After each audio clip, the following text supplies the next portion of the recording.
Bakıda kirayə mənzillərlə bağlı danışmaq istəyirəm indi. Bu kirayə mənzillərin qiyməti 15% bahalaşacaq. Bu bahalaşmanın səbəbi nədir? 28 may və Nizami stansiyaları arasında qatarların hərəkəti bilirsiniz ki, avqustun 15-dən müvəqqəti dayandırılıb. Qərar Bakı metropolitenində qırmızı və yaşıl xətlərin ayrılması layihəsi üzrə əsas tikinti işlərinə başlanılması ilə əlaqədardır.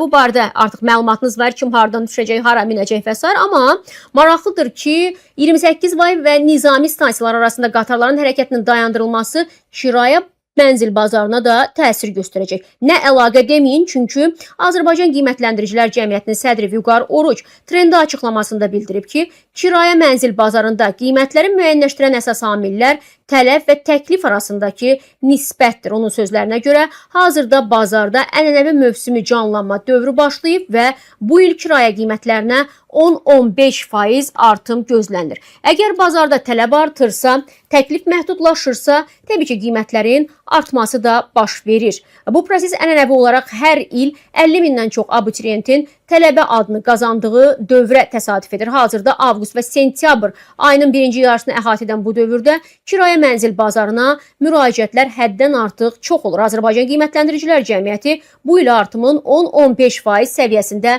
olacağını ehtimal edir. Ekspert hesab edir ki, 28 may və Nizami stansiyaları arasındakı hərəkətin dayandırılması bütövlükdə kirayə bazarında ciddi dəyişiklik yaratmayacaq. Təsir daha çox tələbin ərazilər üzrə yerləşdirilməsi, tələbələrin ərazilər üzrə yer dəyişməsi formasında özünü göstərə bilər. Mövcud dəyişikliyin kirayə mənzil bazarına təsiri tələbin coğrafi olaraq dəyişməsi şəklində özünü göstərə bilər. Yəni metro ilə bağlı dəyişikliklərin təsir etdiyi ərazilərdə tələb müəyyən qədər azala, digər ərazilərdə isə avtomatik olaraq arta bilər. Bazarın ümumi kontekstində isə hər hansı bir ciddi dəyişiklik gözləmirik. Bazar qiymət artımına istiqamətlənib və hər il təkrarlanan mövsümü qiymət artımıdır. Bəzi tamaşaçılarımız deyir ki, universitetləri köçürmək lazımdır regionlara, bununla da problem həll olunacaq. Amma Vüqar Orucun sözlərinə görə tikinti işlərinin 10-11 ay davam etməsi, söhbət metrodan gedir. Kirayəçilərin davranışına müəyyən təsir göstərə bilər. Bəzi sakinlər